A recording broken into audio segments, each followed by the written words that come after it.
बहुत बच्चे देखे हैं जिनको पेपर 20% आता है, लेकिन जब उनका रिजल्ट आता है ना तो उनके 20% ज्यादा आ रहे होते हैं। क्यों? क्योंकि उनको ये स्ट्रैटेजीज पता होती है पेपर लिखने की। पेपर जितना आता है ये इतना ज्यादा इंपॉर्टेंट नहीं है, पेपर को लिखना किस तरीके से है ये ज्यादा इंपॉर्टेंट है। जो पूछा गया है वही लिखिए, और वही का मतलब है ना उससे कम ना उससे ज्यादा। The first impression is last impression. और ये इसी वीडियो में आपको बताने वाला हूँ किस ऑर्डर में पेपर को अटेम्प्ट करना है, कोई क्वेश्चन नहीं आता है तो कैसे अटेम्प्ट करना है, एमसीक्यू को कैसे अटेम्प्ट करना है, किस सेक्शन पे कितना टाइम लगाना है, ये सभी चीजें इस वीडियो में बताने वाला हूँ। एक तरीके से फिजिक्स का पेपर आपको फील कराने वाला हूँ भाई इस वीडियो के अंदर। बिना इस वीडियो को देखे अपना पेपर देने मत जाना। तो यार चलिए स्टार्ट करते हैं। सबसे पहले आपका फिजिक्स के पेपर में 5 सेक्शन होते हैं, section A, section B, section D, section E. अब सेक्शन ए के अंदर आपके एमसीक्यू होते हैं 14 MCQ, 2 assertion reasoning, 1 marks each. इसमें फॉर्मूला बेस्ड ज्यादा क्वेश्चंस आते हैं, या फिर आपसे कुछ इंक्रीजिंग डिक्रीजिंग पूछ लेते हैं, या फिर कोई लॉ से रिलेटेड क्वेश्चन हो जाता है, तो वहां पे इस तरीके के क्वेश्चन आपको देखने को मिलेंगे। सबसे पहले अपने सेक्शन ई अटेम्प्ट करना है, जिसमें आपके 3 क्वेश्चन होते हैं ईच ऑफ 5 मार्क्स। इसके अंदर मेजरली आपकी न्यूमेरिकल के साथ डेरिवेशन, आर्थ न्यूमेरिकल के साथ डायग्राम, न्यूमेरिकल के साथ डिवाइसेस, इस तरीके के क्वेश्चन। डेरिवेशन के अंदर आपके इंक्रीज कुछ पूछ लेता है फैक्टर्स, लाइक ये चीज अगर हम डिक्रीज कर देंगे तो ये क्या बढ़ेगा, इंडक्टेंस, जैसे सेल्फ इंडक्टेंस है, अगर नंबर ऑफ टर्न डिक्रीज करेंगे तो सेल्फ इंडक्टेंस पे क्या फर्क पड़ेगा। स्पेशल केस पूछ लेता है कि मैक्सिमम कब होगा, मिनिमम कब होगा, तो ये सब स्पेशल केस अच्छे से कर लेना, ये पूछ लेता है यहाँ पे। क्योंकि सेक्शन ई के अंदर 2 पार्ट्स होते हैं, तो इस तरीके से आपको क्वेश्चन देखने को मिलेगा। मैं क्यों बोल रहा हूँ कि भाई इसको पहले अटेम्प्ट करो, क्योंकि कॉन्फिडेंस आ जाता है, क्योंकि डेरिवेशन, डायग्राम और आप ये वाली चीजें है ना, डिवाइसेस, ये बच्चे करके जाते हैं, और जब हम उसको सबसे पहले अटेम्प्ट कर लेते हैं तो कॉन्फिडेंस बढ़ जाता है एक तो। और इसके अलावा मान लो आप सेक्शन ए अटेम्प्ट करो जिसमें फॉर्मुलेस इतने लग रहे हैं, कोई क्वेश्चन आ नहीं रहा है, आप मान लो कि पहले वाले 5 क्वेश्चन में आपको सर्टेनिटी नहीं है कि ये आंसर होगा ही होगा, आप डाउटफुल हो, तो वो पूरा कॉन्फिडेंस आपका पेपर में लूज कर देगा। जबकि सेक्शन ई के अंदर ऐसे क्वेश्चन नहीं होते हैं। सेक्शन ई के अंदर मेजरली पिछले साल का पेपर हटा दूं तो आपके मेजरली डायग्राम, न्यूमेरिकल, डेरिवेशन होते हैं। न्यूमेरिकल्स भी बता दूंगा अगर नहीं आता तो कैसे अटेम्प्ट करना है। तो सबसे पहले इसको अटेम्प्ट करोगे भाई। इसमें भी सबसे बेस्ट वन जो है, मान लो 3 क्वेश्चन है, 3 में सबसे अच्छा कौन सा आता है, जैसे कोई बच्चा उसको जनरेटर वाला बहुत अच्छे से आता है तो सबसे पहले उसी को अटेम्प्ट करो नीट एंड क्लीन। फिर मान लो कोई दूसरा वाला, मतलब जो बेस्ट 3 आते होंगे उनको अटेम्प्ट करना। उसके बाद यार अगर आपको कोई, मैंने ना आप लोगों के लिए सारी डिवाइसेस की पीडीएफ बना रखी है, जैसे कैपेसिटर आपका, उसके अलावा गॉस लॉ जो थ्योरम पूरी है उसके 3 प्रूफ हैं मेरे उस वाले डिवाइस के पीडीएफ के अंदर। उसके अलावा आपका जो रेक्टिफायर है, आपका रिफ्लेक्टिंग टेलीस्कोप है, आपका माइक्रोस्कोप है, इसके अलावा बाइंडिंग एनर्जी कर्व है जो आता ही आता है आपके पेपर के अंदर, एसी है, जनरेटर है, और आपका ट्रांसफार्मर है, गैल्वेनोमीटर है, गैल्वेनोमीटर में एमीटर और वोल्टमीटर को कन्वर्ट करना, मतलब जितने भी इंपॉर्टेंट डिवाइसेस, डायग्राम है ना, ये वाली पीडीएफ में मिल जाएंगे। डिवाइसेस प्लस डायग्राम, जितने डेरिवेशन है वो सभी, ये तीनों का कंबाइंड आपको 199 में मिल जाएगा। साथ में इंपॉर्टेंट क्वेश्चन चैप्टर वाइज और उनके सॉल्यूशंस भी दूंगा। तो अगर आपको ये पीडीएफ चाहिए तो 199 में मिल जाएगी। प्राइस रिड्यूस कर दिया, इस नंबर पर कॉन्टेक्ट करके ले सकते हो, क्योंकि लास्ट दिन है इसलिए रिड्यूस कर दिया भाई। तो यहाँ पे देखो, अब आ जाओ सेक्शन सी पे। सेक्शन सी के अंदर 7 question each of 3 marks, 21 marks का आता है। इसमें मेजरली इजी क्वेश्चन होते हैं, थ्योरी टाइप क्वेश्चन भी आते हैं, रीजनिंग टाइप क्वेश्चन भी आते हैं, और कुछ न्यूमेरिकल टाइप भी आ जाते हैं। तो सेक्शन सी अटेम्प्ट करना सेक्शन ई के बाद। इसमें आप दोगे भाई आपका 35 मिनट्स। इसका मतलब कि यार 35 मिनट्स, इसका मतलब ये है कि भाई आप 7 क्वेश्चन है, 7 5 जा 35, हर क्वेश्चन को कितना टाइम दे रहे हो, 5 मिनट्स दे रहे हो, और इजीली हो जाएंगे, ठीक है। और मान लो कोई क्वेश्चन नहीं आता है तो उसमें रिलेटेड लिख दोगे, वो मैं आज आपको बताऊंगा कैसे रिलेटेड लिखना, लेकिन कोई भी क्वेश्चन खाली नहीं छोड़ना है। ऐसा नहीं होना चाहिए कि एक भी पार्ट आपने बिल्कुल ब्लैंक छोड़ा, कुछ लिखा ही नहीं उसमें, ऐसा बिल्कुल नहीं करना है, ठीक है। तो वो चीज है भाई। फिर आपने सेक्शन डी अटेम्प्ट करना है, इसमें केस स्टडी होगी 8 मार्क्स की, 2 केस स्टडी होगी। इसमें आपने टाइम लगाना है भाई, आपको टाइम मैंने यहाँ पे लिख के दिया है, 25 मिनट्स आप इसके अंदर लगाओगे। फिर सेक्शन बी में मेजरली न्यूमेरिकल्स आ जाते हैं, फॉर्मूला बेस्ड डायरेक्ट, और इसमें आपके 5 क्वेश्चन होंगे 2-2 मार्क्स के, तो 20 मिनट्स आपको मैंने दिए हैं। क्योंकि इसमें डायरेक्ट क्वेश्चंस होते हैं, अगर रीजन है तो डायरेक्ट रीजन वाले हैं, या न्यूमेरिकल है तो डायरेक्ट फॉर्मूला बेस्ड न्यूमेरिकल है, तो ये बहुत इजी पीजी वाला टाइप होता है सेक्शन बी। तो इसमें 20 मिनट्स। लास्ट में आप करोगे सेक्शन ए, जिसमें 30 मिनट्स लगाने, मेजरली फॉर्मूला बेस्ड आपको यहाँ पे एमसीक्यूज मिलते हैं, उसके बाद असर्शन रीजनिंग भी आती है। तो यहाँ से आपको बहुत सारी चीजें देखने को मिल सकती है, लॉस से देखने को मिल सकता है, रेजोनेंस कंडीशन से क्वेश्चन देखने को मिल सकते हैं, आपका टेलीस्कोप से डायरेक्ट फॉर्मुलेज बेस्ड क्वेश्चन देखने को मिल सकते हैं, ईएम वेव से फ्रीक्वेंसी के ऑर्डर पे क्वेश्चन देखने को मिल सकता है, आपका मैग्नेटिज्म वाले से पैरामैग्नेटिक फेरोमैग्नेटिक डायग्राम देके पूछ लेगा कि कौन सा डिवाइस है ये, ठीक है। आपको डिवाइस दे देगा, पूछ लेगा कि ये रेक्टिफायर हाफ वेव है, फुल वेव है। तो वहां से इस तरह के क्वेश्चन यहाँ से आपको जरूर देखने को मिलेंगे सेक्शन ए के अंदर। तो यार ये था भाई कि आपको कितना टाइम लगाना है और किस ऑर्डर में अटेम्प्ट करना है, इसी ऑर्डर में अटेम्प्ट करना तभी पेपर कंप्लीट होगा। लास्ट में आपके पास ये सभी आपका 2 घंटा 20 मिनट में कंप्लीट हो जाएगा अगर इस फॉर्म में करते हो। लास्ट में 40 मिनट जो बच जाएंगे उसमें क्या करना है वो बताने से पहले यहां आ जाओ कि भाई अगर कोई क्वेश्चन नहीं आता तो क्या करें। तो यार थ्योरी वाला अगर कोई क्वेश्चन नहीं आता तो उसमें टॉपिक से रिलेटेड लिख दो। लाइक मान लो आपको कोई जनरेटर नहीं आता, मान लिया जनरेटर का नहीं आता, तो जनरेटर तो पता होगा क्या होता है, तो जनरेटर लिख दो। उससे रिलेटेड कोई फॉर्मूला पता है वो लिख दो। लास्ट में कोई सा कंडीशन पूछे वो लिख दो। बीच में कुछ भी लिख दो जो आता है, ठीक है। तो ये सब चीजें हैं। इसके अलावा लास्ट में मान लो आपने जो आपको इससे रिलेटेड पता था वो लिख दिया, स्पेस छोड़ दिया। स्पेस जरूर छोड़ना कि मान लो आपको कोई रिलेटेड वाला क्वेश्चन है, जितना उससे रिलेटेड पता था लिख दिया और फिर स्पेस भी छोड़ देना। क्यों? क्योंकि लास्ट में हो सकता है दोस्त बचाओ स्ट्रेटेजी काम आ जाए, ठीक है। आपके सेट वाला कोई दोस्त है, लास्ट में थोड़ा सा टीचर की इधर उधर नजर हुई, आपने वो थोड़ी सी शीट देखने को मिल गई, करेक्ट आंसर आप लिख सकोगे, ठीक है।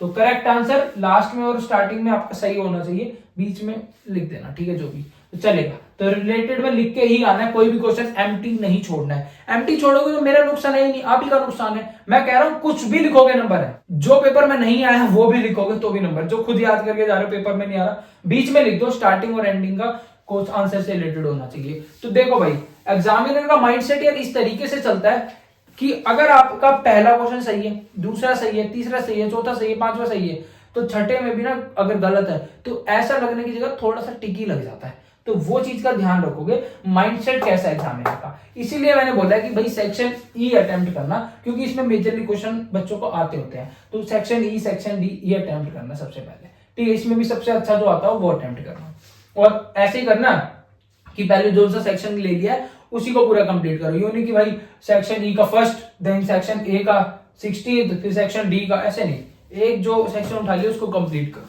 ठीक है। उसके बाद यार आपका ये वाला कि रिलेटेड में कैसे लिख के आना है।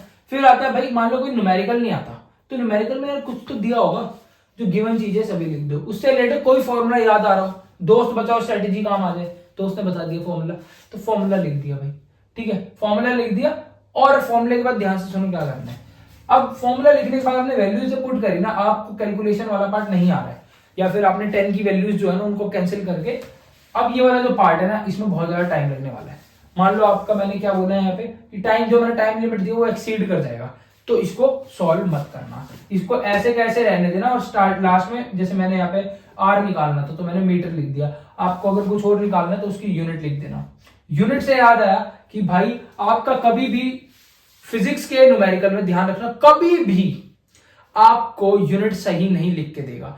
कभी आपको सेंटीमीटर में दे देगा, कभी मिलीमीटर में दे देगा, कभी माइक्रोमीटर में दे देगा। तो ये हमेशा यूनिट को कन्वर्ट करके ही सॉल्व करना। नैनोमीटर में दे देता है लैम्डा को, तो हमेशा मीटर में कन्वर्ट करके ही आप चलोगे। मतलब 2 बार चेक कर ही लेना कि भाई यूनिट कौन सी है, यूनिट सही करिए कि नहीं करिए, क्योंकि मेजरली बच्चे इसमें गड़बड़ करते हैं।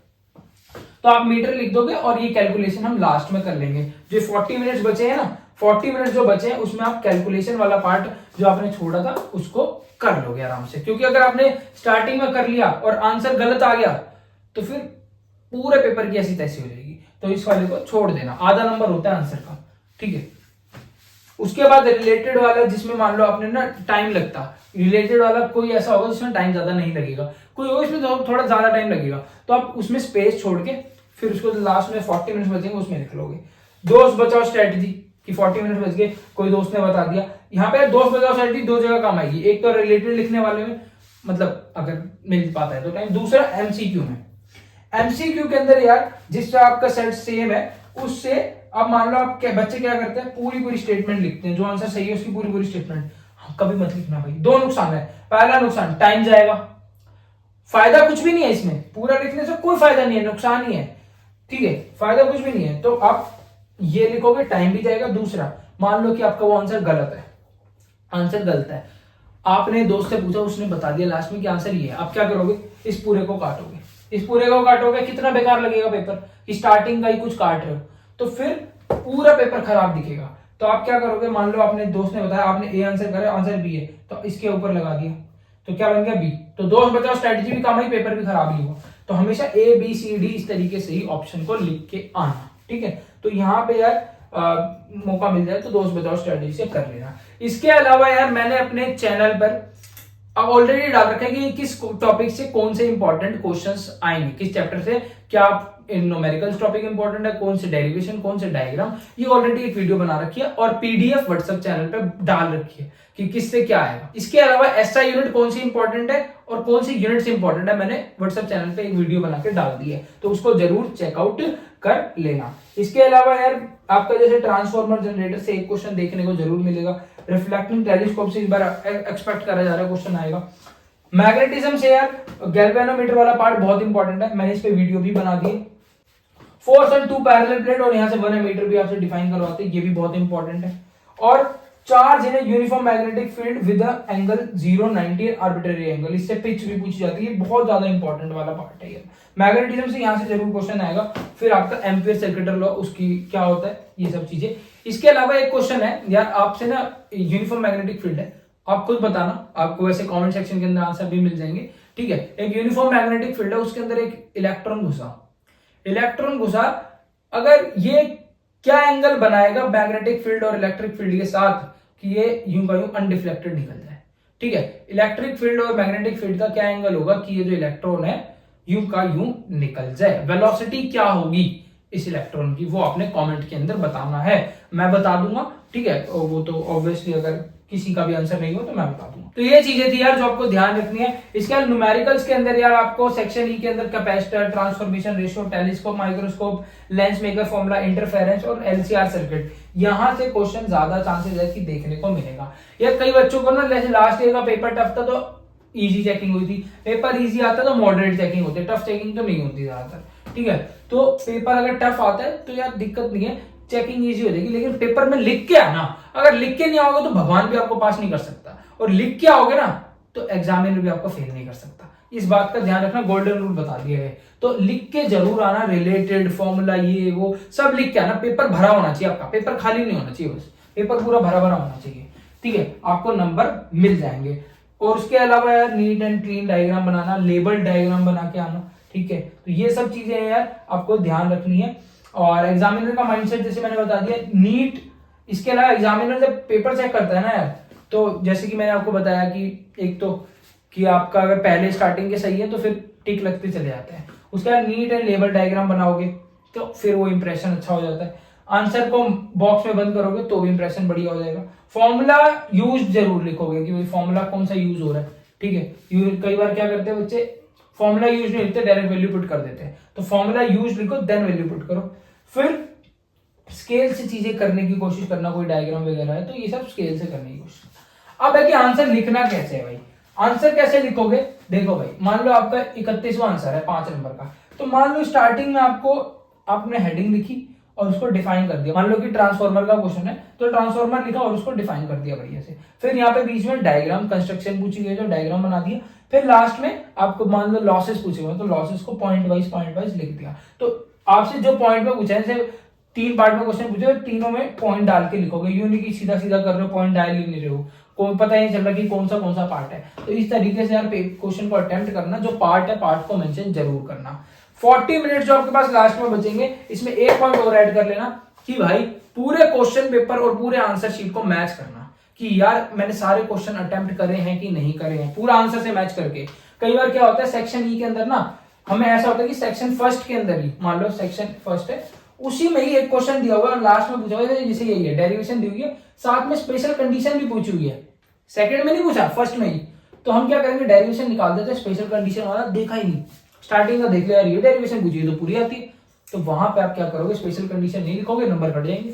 तो यार पूरा क्वेश्चन को पढ़ना, और ये जरूर देखना चाहिए। मतलब हर साल बच्चे ये मिस्टेक करते हैं, हर साल कितना भी बता लो और आप भी करके आओगे अगर ये चीजें नहीं ध्यान रखोगे तो देख लेना, पूरा क्वेश्चन को रीड कर लेना, तब आप आंसर करके आना। तो यार ये चीजें थी जो आपको अच्छे से ध्यान रखनी है। इसके अलावा यार एक क्वेश्चन ये है ईएमआई से बहुत इंपॉर्टेंट कि फ्लक्स, ईएमएफ और पावर का टाइम के साथ ग्राफ, ये आपको यहाँ पे दिख रहा होगा, व्हाट्सएप चैनल पे भी मैंने डाल दिए, तो इसको जरूर यार आप कर लेना। यहाँ से मेरे को बहुत ज्यादा वाइब आ रही है कि ये क्वेश्चन आ सकता है। इसके अलावा मोस्ट एक्सपेक्टेड क्वेश्चन मैं व्हाट्सएप चैनल पे भी रेगुलर डाल रहा हूँ। आज के दिन मेजरली सैंपल पेपर सॉल्व कर लेना। सैंपल पेपर पिछले साल का, इस साल का, दोनों मैंने व्हाट्सएप चैनल पे डाल दिए, और पिछले साल के 2 पेपर, मतलब कि 4 पेपर आपने कर लेने हैं, 2 सैंपल पेपर और 2 क्वेश्चन पेपर। दोनों के क्वेश्चन पेपर और सॉल्यूशन मैं व्हाट्सएप चैनल पे डाल चुका हूं, तो उनको जरूर चेकआउट कर लेना। तो होप यार ये वीडियो आपको इंफॉर्मेटिव लगी होगी। अगर ये वीडियो हेल्पफुल लगी है तो कमेंट में हेल्पफुल जरूर लिख देना, अपने सभी दोस्तों को शेयर कर देना। मैं पर्सनली आप लोगों के लिए प्रेयर करूंगा कि आपका पेपर बढ़िया हो। बस एक ही रिक्वेस्ट है, कोई भी क्वेश्चन छोड़ के मत आना, कुछ ना कुछ लिख के जरूर आना। इसके अलावा व्हाट्सएप चैनल से जुड़े रहना, इस चैनल को सब्सक्राइब जरूर कर लेना, क्योंकि केमिस्ट्री के लिए भी ताबड़तोड़ स्ट्रेटजीज वीडियोस आने वाली है। All the best.